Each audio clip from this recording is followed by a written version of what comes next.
Hello friends, मेरा नाम अभिषेक कुमार है और आपका स्वागत है मेरे इस यूट्यूब चैनल पे। आजकल हम परीक्षा वाणी का सीरीज स्टार्ट कर रहे हैं, ठीक है। आज हम हमने एक वीडियो इसमें डाल दी है, ठीक है। पिछली वीडियो में हमने देखा था कि उत्तराखंड का परिचय देखा था, ठीक है। तो उत्तराखंड के हमने ज़िले देखे थे कि उत्तराखंड के ज़िले हम किस तरीके से एक रफ मैप के द्वारा दिखा सकते हैं, ठीक है। हमने उत्तराखंड का एक रफ मैप बनाना सीखा था, ठीक है। आसान तरीके से हम किस तरीके से बना सकते हैं और उसमें ज़िलों की हमने पोजीशन देखी थी, यानी स्थिति देखी थी, कहाँ कहाँ पर हमारे कौन से ज़िले इसमें लगे हुए हैं, ठीक है।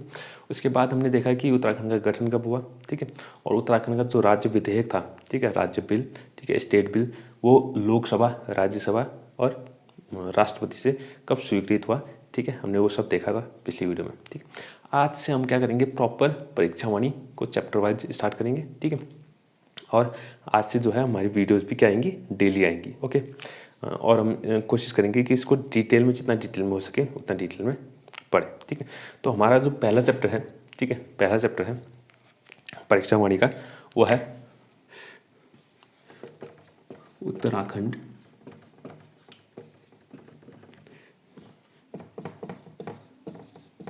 शासनिक प्रशासनिक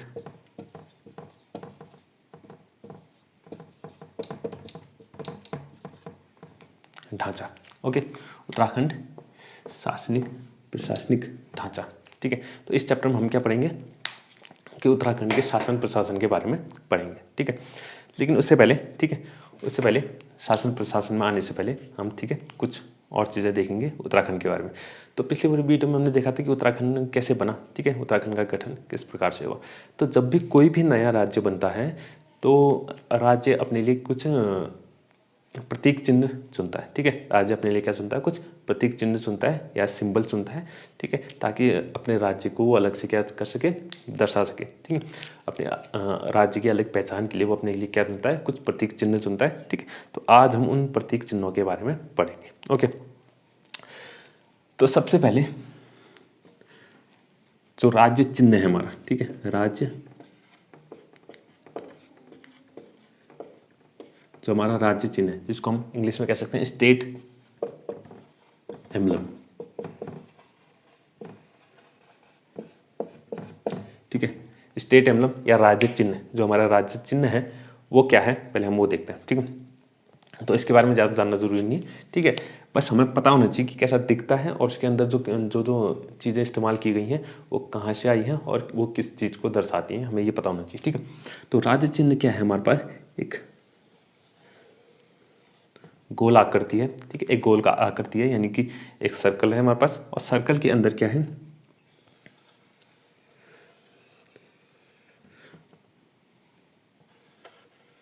3 पर्वत श्रृंखला दर्शाई गई है, ठीक है। 3 क्या है, पर्वत श्रृंखला दर्शाई गई है, और जिसमें से जो बीच वाला पर्वत है वो बाकी 2 पर्वत से थोड़ा क्या है, ऊंचा है, ठीक है। और इन पर्वत की श्रृंखलाओं के नीचे 4 लहरें हैं, ठीक है। और ये जो लहरें हैं ये गंगा को दर्शाती है, ठीक है। ये गंगा की 4 लहरें दर्शाई गई हैं, ठीक है। और ठीक है, जो बीच वाली चोटी है, ठीक है, बीच वाली पर्वत चोटी है, उसके बीच में अशोक का क्या लगा हुआ है, अशोक का लाट अंकित है, ठीक है, अशोक का लाट अंकित है। अब मैं बना नहीं सकता, ठीक है, तो आप समझ लें कि अशोक का लाट अंकित है, यानी कि वो जिसमें क्या होते हैं, 4 शेर बने होते हैं, ठीक है। तो एक इस साइड को देख रहा है, उस साइड को, एक आगे को, और एक क्या बना है, पीछे को देख रहा है, ठीक है। तो इस तरीके से एक जो होता है, ठीक है, अशोक का लाट कहते हैं, इसको कहते हैं अशोक का लाट स्तंभ, ठीक है। तो ये कहाँ पर बना हुआ है, बीच वाली चोटी में इसके बना हुआ है, ठीक है। और अशोक के लाट के नीचे, यहाँ पर अशोक का लाट जहाँ पर होगा उसके नीचे पर एक वाक्य लिखा हुआ है, सत्यमेव जयते, ठीक है, सत्यमेव जयते। ये वाक्य कहाँ लिखा हुआ है, अशोक लाट के नीचे, अशोक के लाट के नीचे लिखा हुआ है। और इसी वाक्य से एक इंपॉर्टेंट क्वेश्चन आता है कि ये जो वाक्य है कौन से उपनिषद से लिया गया, ठीक है, कौन से उपनिषद से लिया गया। तो ये लिया गया है मुंडकोपनिषद, मुंडकोपनिषद से ये वाक्य सत्यमेव जयते लिया गया है, ठीक है। तो ये है हमारा क्या, उत्तराखंड का राज्य चिन्ह, ठीक है। स्टेट एम्बलम कुछ इस तरीका दिखता है, ठीक है। ये सारी चीज़ें क्या होनी चाहिए, इसमें पता होनी चाहिए। ओके, अब नेक्स्ट जो है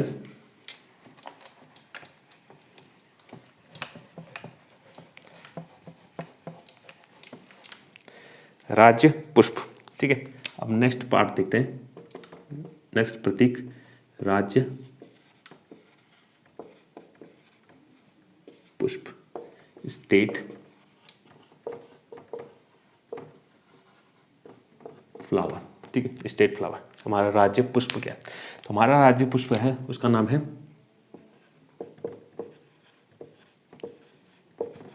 ब्रह्म कमल। ठीक है, हमारे जो राज्य पुष्प है उसका नाम है ब्रह्म कमल। ठीक है, अब ब्रह्म कमल के कुछ पॉइंट्स, उस ब्रह्म कमल के बारे में हमें कुछ पता होना चाहिए। ठीक है, आखिर इसको हमने क्यों चुना है अपना राज्य पुष्प। ठीक है, तो इसका जो पहला पॉइंट है, ठीक है, पहला पॉइंट है ये पुष्प जो है 4800 से 6000 मीटर की ऊंचाई वाले क्षेत्रों में प्राप्त होता है। ठीक है, 4800 से 6000 मीटर की ऊंचाई वाले क्षेत्रों में ज़्यादातर ये मिलता है। ठीक है, ज़्यादातर कहाँ मिलेगा, सिर्फ इतनी ऊंचाई वाले क्षेत्रों में इसको पाया जाता है। ठीक है, ब्रह्म कमल। और सेकंड पॉइंट जो है इसका मोस्ट इंपॉर्टेंट पॉइंट, इसका जो साइंटिफिक नेम है यानी कि वैज्ञानिक नाम, ठीक है, ब्रह्म कमल का जो क्या है वैज्ञानिक नाम है, वैज्ञानिक नाम वो है सोसूरिया अबवेलेटा, सोसूरिया अबवेलेटा। ठीक है, क्या है सोसूरिया अबवेलेटा। अगर इसको इंग्लिश में लिखें तो इंग्लिश में कुछ सोसूरिया अबवेलेटा। ठीक है, सोसूरिया अबवेलेटा, ये क्या है, इसका एक वैज्ञानिक नाम है। ठीक है, जो कि बहुत इंपॉर्टेंट है, आप इसको नोट कर लें, सोसूरिया अबवेलेटा। अब तीसरा पॉइंट जो है वो भी बहुत इंपॉर्टेंट है। ठीक है, जो पौधे होते हैं, ठीक है, पौधों की जो एक जैसे पौधे होते हैं, ठीक है, उनकी क्या बना दी जाती है, फैमिली बना दी जाती है। ठीक है, तो ब्रह्म कमल क्या एक पौधा है। ठीक है, तो इसके जैसे कुछ और भी पौधे होंगे जिनका नाम कुछ अलग होगा। ठीक है, तो उन सब की क्या बना दी जाती है, एक फैमिली बना दी जाती है, उस फैमिली को एक नाम दिया जाता है। ठीक है, तो जो ब्रह्म कमल है यानी कि सोसूरिया अबवेलेटा, ठीक है, जो ये पौधा है ये कौन सी फैमिली का है,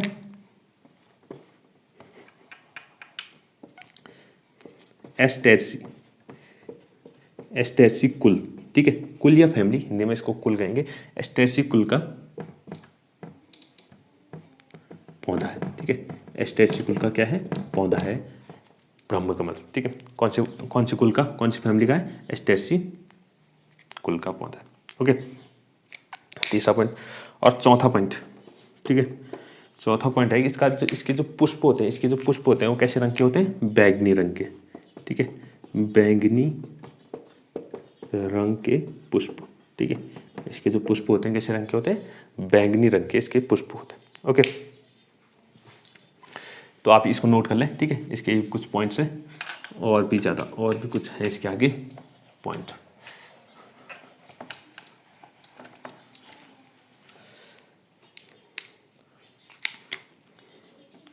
पांचवा पॉइंट, उत्तराखंड में इसकी जो प्रजाति मिलती है। ठीक है, उत्तराखंड में इसकी 24 प्रजातियां, उत्तराखंड में इसकी कितनी प्रजातियां पाई जाती हैं, 24 प्रजातियां पाई जाती हैं। ठीक है, उत्तराखंड में। और पूरे विश्व में देखें, ठीक है, पूरे विश्व में देखें तो 210 इस पुष्प की प्रजातियां पाई जाती हैं। ठीक है, पूरे विश्व में 210 प्रजातियां पाई जाती हैं। ठीक है, अगला पॉइंट, इस पुष्प का जो उल्लेख है वो वेदों में भी किया गया है। ठीक है, वेदों में भी ब्रह्म कमल का जो है उल्लेख मिलता है। ठीक है, और इसी में एक अगला पॉइंट है कि महाभारत के वन पर्व, महाभारत के वन पर्व में इसे सौगंधिक पुष्प कहा गया है। ठीक है, महाभारत के वन पर्व में, महाभारत में आपको पता ही होगा 18 पर्व हैं। ठीक है, टोटल 18 पर्व हैं, उनमें से एक पर्व जिसका नाम है वन पर्व, उसमें इस पुष्प को सौगंधिक पुष्प कहा गया है। क्या कहा गया है, सौगंधिक पुष्प कहा गया है। ठीक है, ये इंपॉर्टेंट है। ठीक है, अब कुछ ऐसे ही कि इस पौधे की जो ऊंचाई होती है, ठीक है, इस पौधे की, इस पुष्प के जो पौधा होता है उसकी जो ऊंचाई होती है वो 70 से 80 सेंटीमीटर के बीच में होती है, ठीक है। और इसमें जो पुष्प लगने का जो समय होता है वो होता है जुलाई से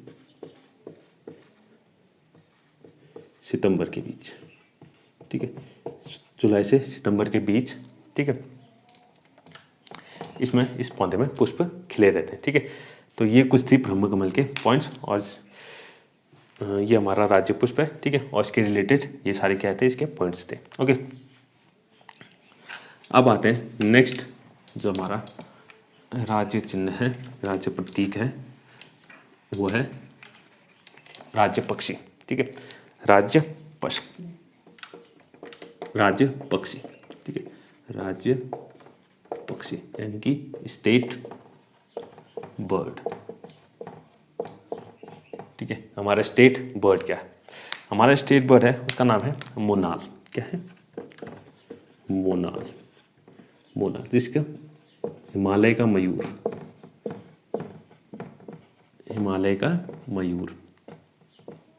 हिमालय का मयूर भी कहा जाता है, ठीक है, मोनाल, ठीक है, मोनाल। अब इसके बारे में कुछ पॉइंट समझा लेते हैं। पहला जो पॉइंट है हिमालय का मयूर, ठीक है, ये जो पक्षी है 2500 से 5000 मीटर की ऊंचाई वाले क्षेत्रों में पाया जाता है, ठीक है। 2500 से 5000 मीटर की जो ऊंचाई वाले क्षेत्र हैं वहाँ ये ज़्यादातर क्या हुआ पाया जाएगा, ठीक है, मोनाल। दूसरा, इसका जो वैज्ञानिक नाम है, ठीक है, इंपॉर्टेंट वैज्ञानिक नाम, हर प्रतीक चिन्ह का वैज्ञानिक नाम जो है बहुत इंपॉर्टेंट है। ओके, तो इसका जो वैज्ञानिक नाम है, इसका नाम है लोफोफोरस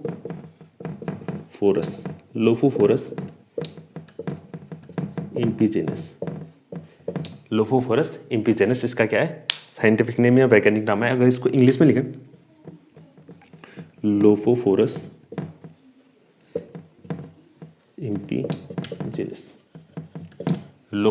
इम्पीजेनस, ठीक है, इसका वैज्ञानिक नाम है, ठीक है, इंपॉर्टेंट है। आप इसको लिख लें, नोट कर लें या याद कर लें, ठीक है। तीसरा, ठीक है, तीसरा भी जो पॉइंट है हमारे पास वो है मोनाल और डफिया। मोनाल और डफिया ये क्या है? एक ही प्रजाति है, ठीक है, एक ही प्रजाति है, ठीक है। मोनाल और डफिया ये दो पक्षी हैं, ये क्या है? एक ही प्रजाति है। बस फर्क इसमें इतना है कि मोनाल जो है वो मादा है और डफिया जो है नर है, ठीक है। मोनाल क्या है? मादा यानी कि फीमेल है, और डफिया जो है नर है, मेल है, ठीक है, मेल बर्ड है, और ये क्या है? फीमेल बर्ड है, ठीक है। तो यानी कि फीमेल बर्ड जो है वो है हमारी क्या? राज्य पक्षी है, ठीक है। फीमेल बर्ड को क्या बना रखा है? हमारा राज्य पक्षी बना रखा है, ठीक है। तो ये हमारे कुछ पॉइंट्स है, ठीक है। इसमें कुछ और देखते हैं, कुछ और पॉइंट्स, ठीक है। अब ये दिखने में कैसा होता है, ठीक है। मैं जो भी हमारे प्रतीक चिन्ह बन रहे हैं, मैं उनको बगल में उसकी एक तस्वीर लगा दूंगा, ठीक है, उसकी एक फ़ोटो लगा दूंगा, तो आप उस पर देख सकते हैं कि वो कैसा दिखता है और किस तरीके से दिखता है। तो इसका फोर्थ पॉइंट है, ठीक है, मोनाल जो है कैसा रंग का होता है? हरा,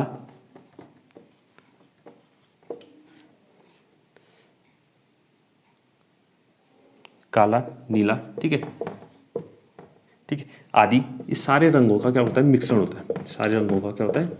मिश्रण होता है, ठीक है। और इसकी जो पूंछ होती है वो कैसी होती है? हरी होती है, पूंछ हरी होती है, ठीक है। और इसके सर पे क्या होता है? रंगीन कलगी बनी होती है, ठीक है, रंगीन कलगी इसके सर पे बनी होती है, जैसे मोर की बनी होती है, ठीक है। इसलिए इसको क्या कहा जाता है? हिमालय का मयूर कहा जाता है, ठीक है। और पांचवा जो पॉइंट है वो है इसका जो प्रिय भोजन है, ठीक है। इसका जो प्रिय भोजन है वो है आलू।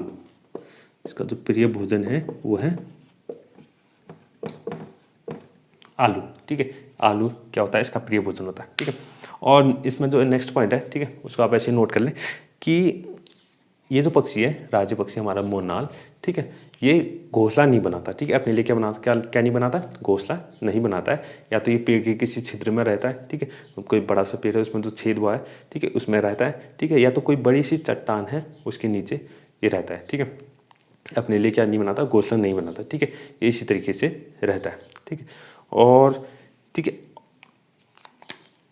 अगला जो चीज़ है, ठीक है, और इसका अवैध शिकार भी बहुत होता है, ठीक है, इसकी खाल या इसके मांस के लिए, ठीक है, खाल या मांस के लिए इसका क्या होता है, अवैध शिकार भी बहुत होता है, ठीक है। किसकी अवैध शिकार, किसके लिए, मांस या खाल के लिए, ठीक है, इसकी खाल का भी इस्तेमाल होता है, उसको मांस के लिए भी क्या किया जाता है, इसका अवैध शिकार किया जाता है, ठीक है। तो ये था हमारा क्या, राज्य पक्षी, स्टेट बर्ड मोनाल। नेक्स्ट आते हैं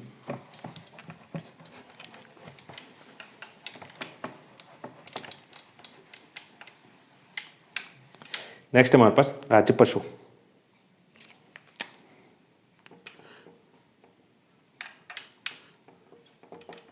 राज्य पशु, ठीक है, state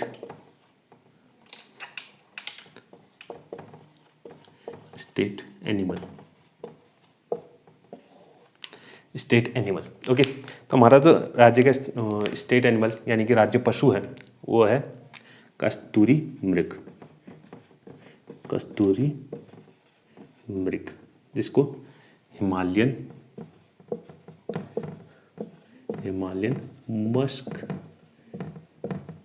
dear, Himalayan musk deer भी कहा जाता है, ठीक है, कस्तूरी मृग जिसको हिमालयन मस्क डियर भी कहा जाता है, ओके। तो इसके बारे में आप कुछ पॉइंट्स जान लेते हैं। पहला जो पॉइंट है, ठीक है, पहला जो पॉइंट है वो है कि ये 3600, कितना, 3600 से 4500 मीटर की ऊंचाई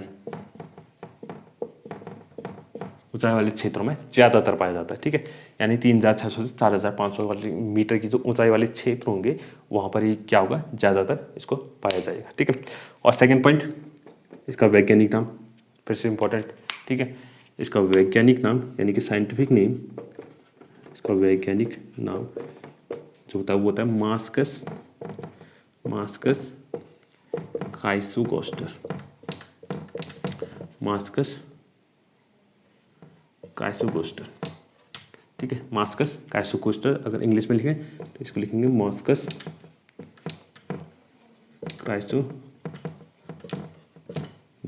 ठीक है, मास्कस काइसुगोस्टर, ठीक है, ये क्या होगा, इसका साइंटिफिक नेम हो गया, ओके। अब इसके बारे में कुछ जान लेते हैं,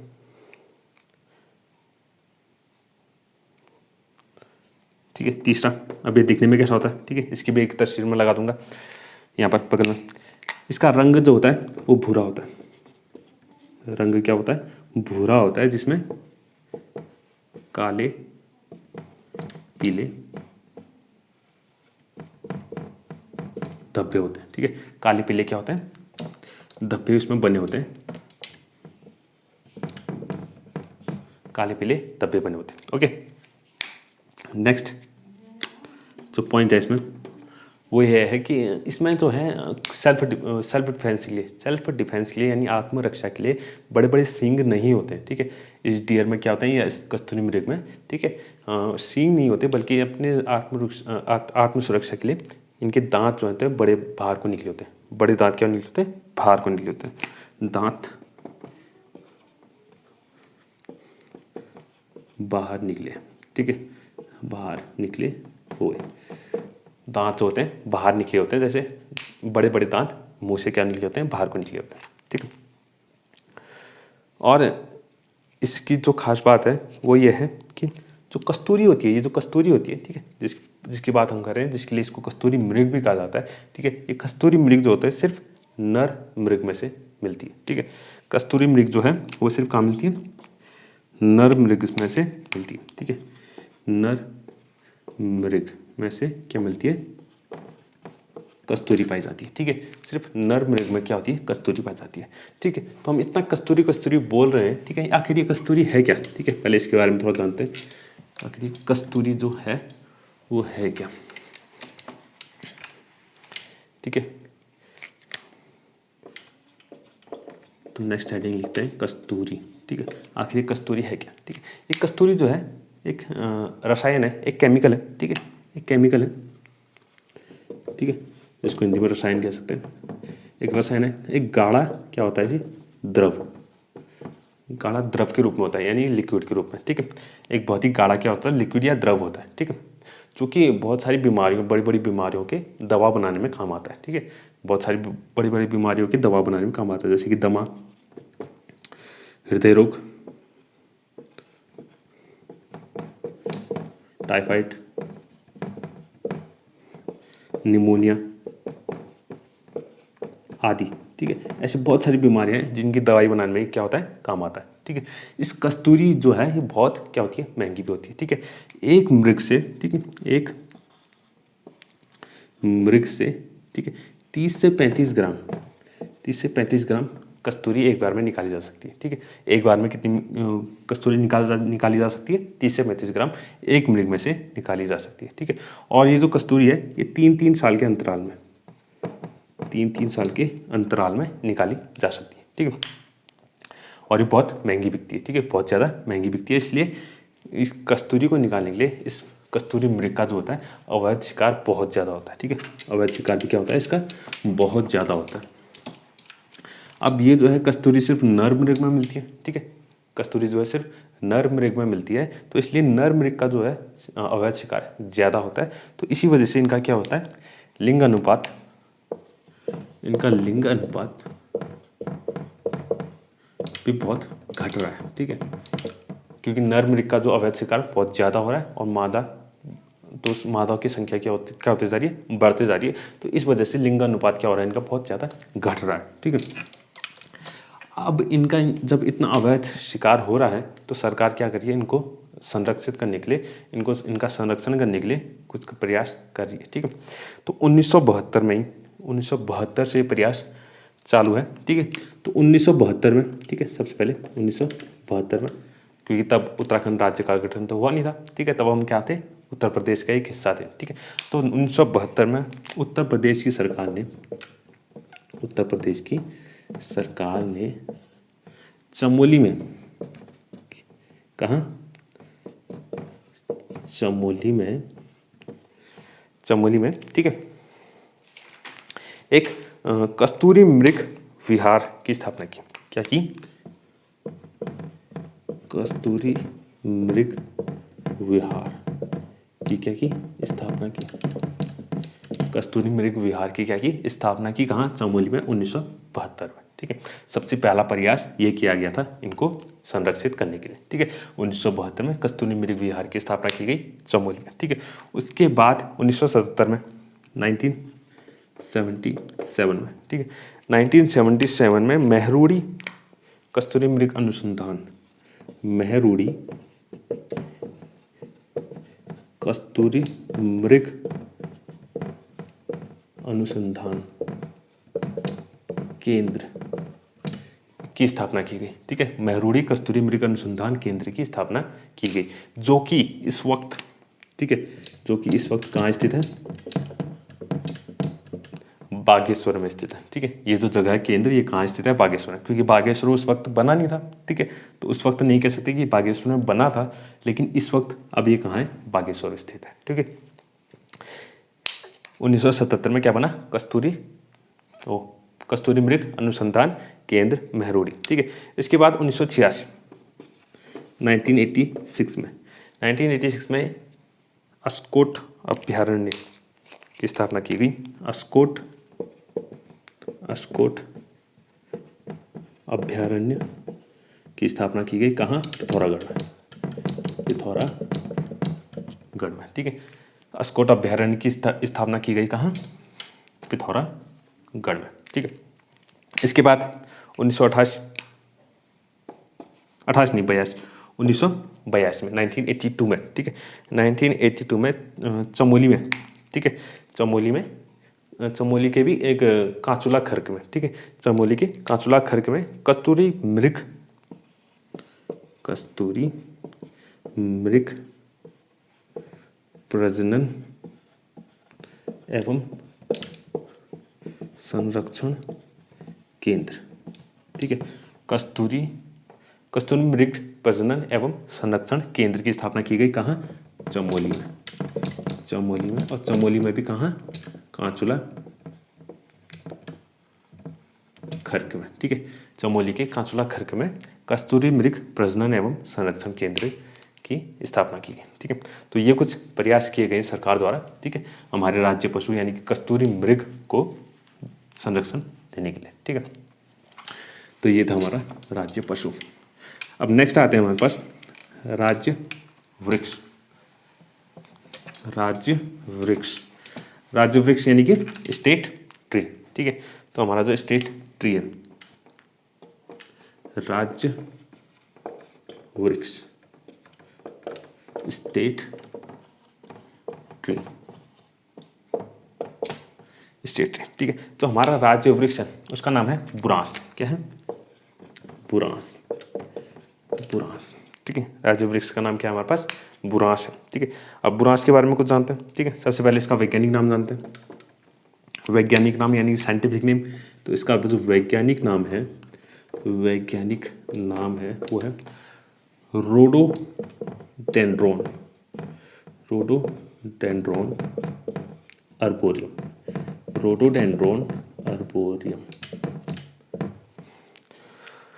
रोडोडेंड्रोन अर्बोरियम, ठीक है। इसको इंग्लिश में लिखेंगे तो कैसे लिखेंगे? रोडोडेंड्रोन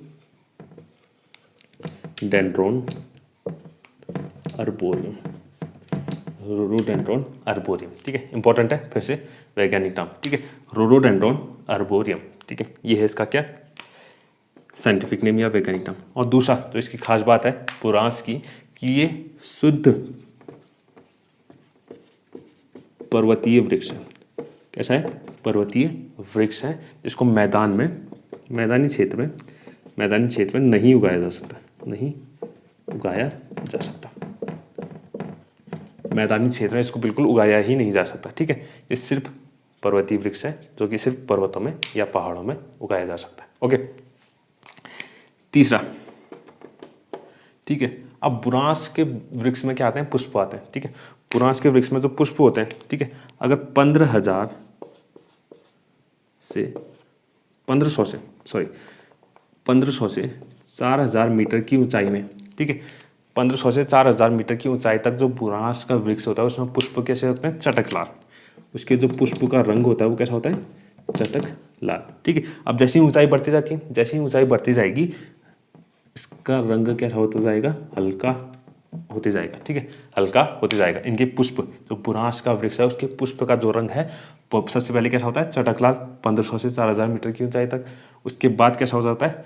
ऊंचाई बढ़ते बढ़ते इसका जो रंग है वो क्या हो जाता है? हल्का होने लगता है, ठीक है। जैसे चटक लाल हो गया, उसके बाद क्या हो जाएगा? हल्का लाल हो जाएगा, ठीक है। उसके बाद क्या हो जाएगा? फिर हल्का हल्का उसको होते रहेगा। 11,000 फुट, ठीक है, 11,000 फीट की ऊंचाई पर, ठीक है, 11,000 फीट की ऊंचाई पर जो बुरांश का वृक्ष होता है उसके जो पुष्प होते हैं उनका कलर क्या हो जाता है? सफ़ेद हो जाता है, ठीक है। अब ये हल्का होते होते होते 11,000 फीट पे इसके जो पुष्प होते हैं उसका रंग कैसा हो जाता है? सफ़ेद हो जाता है, बिल्कुल हल्का, यानी कि एकदम सफ़ेद हो जाता है, ठीक है। ये कुछ इसके पॉइंट्स थे, और कुछ पॉइंट्स देखते हैं इसके बाद राज्य वृक्ष बुरांश के बारे में, ठीक है। और इसमें जो खास बात है वो है कि बुरांश के जो पुष्प होता है, ठीक है, बुरांश के पुष्प, इसके जो पुष्प होते हैं, पुष्प का जूस हृदय रोग के लिए लाभकारी होता है, ठीक है, हृदय रोग के लिए बहुत लाभकारी होता है, ठीक है। और इसका जो लकड़ी है, इसकी लकड़ी वो पत्ते ये ईंधन के रूप में काम आते हैं,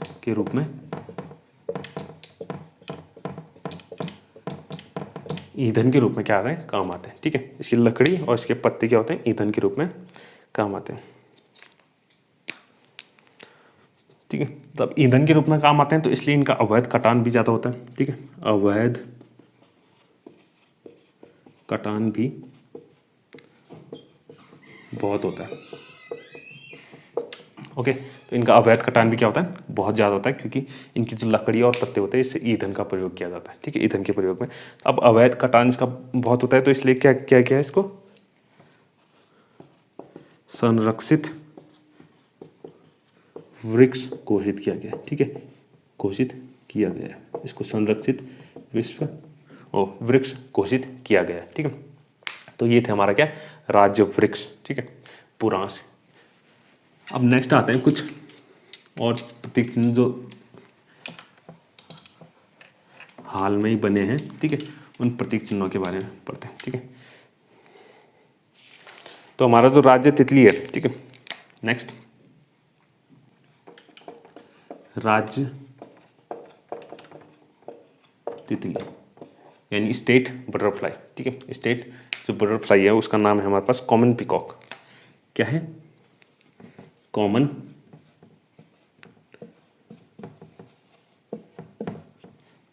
पीकॉक। ठीक है, कॉमन पीकॉक, इसको हिंदी में लिखें तो इस तरीके से लिख सकते हैं, क्योंकि हिंदी में भी इसका नाम यही होगा, कॉमन पीकॉक। ठीक है, जो राज्य तितली हमारी स्टेट बटरफ्लाई, ठीक है, उसका नाम क्या है, कॉमन पीकॉक, जिसको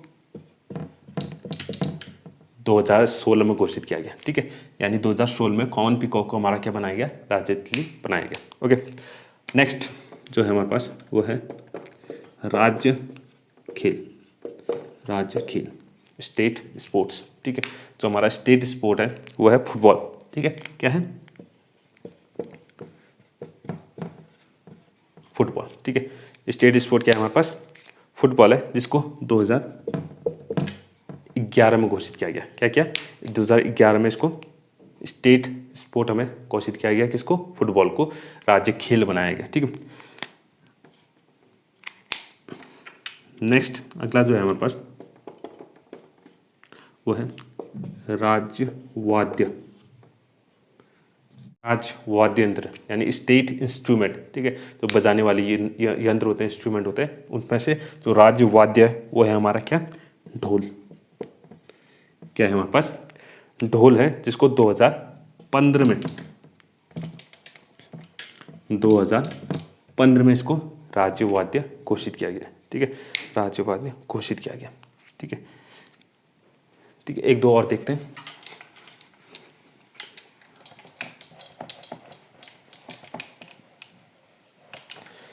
राज्य मछली। ठीक है, राज्य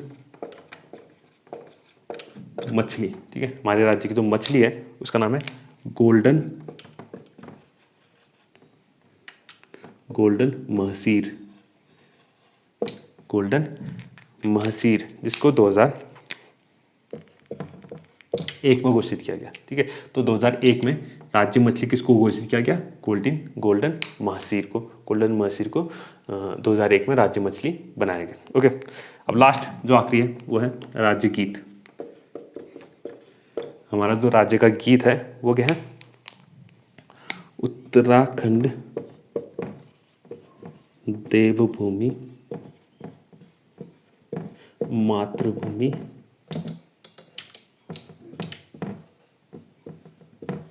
मातृभूमि शत शत नमन, शत शत वंदन। ठीक है, तो ये हमारा क्या है, उत्तराखंड का राज्य गीत, उत्तराखंड देवभूमि मातृभूमि शत शत वंदन। ठीक है, जिसको लिखा है किसने, जिसके लेखक है हेमंत बिष्ट।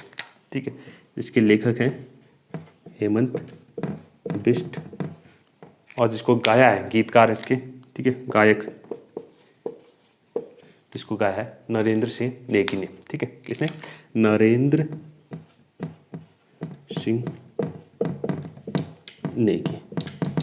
सिंह नेगी जी ने इसको क्या है, गाया हुआ है। ठीक है, तो ये थे हमारे कुछ राज्य के प्रतीक चिन्ह। ठीक है, ये हमारे राज्य के कुछ थे प्रतीक चिन्ह। ठीक है, तो अगली वीडियो में हम शासन प्रशासन के बारे में पढ़ेंगे। ठीक है, और उसके कुछ अंगों के बारे में पढ़ेंगे। ठीक है, तो आज के लिए बस इतना ही।